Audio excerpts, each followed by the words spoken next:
So ito na guys, no, first day of school. So nandito si Coach Liz sa school guys, daycare kasi ah papasok na nga po yung bunso namin. So story time tayo, no. So since dito ako sa anak ko na naghatid, tas ito since na ang ating negosyo ay load. So meron akong isang nanay na narinig na kailangan niya ng load guys. So since na tayo ay meron tayong load negosyo, so nag-insist ako.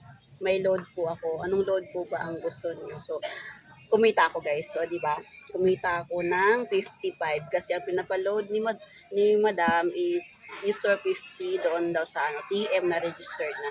So since yun ang negosyo natin, load negosyo guys. So gitna natin. So yun ang kagandahan po pag ikaw ay merong load negosyo, hindi ka po talaga maiiwan dito. So kung ikaw hindi ka pa nakapagtipid sa iyong load, tara na, mag-load negosyo tayo. PM lang po sa akin kung nakikita mo tong video to.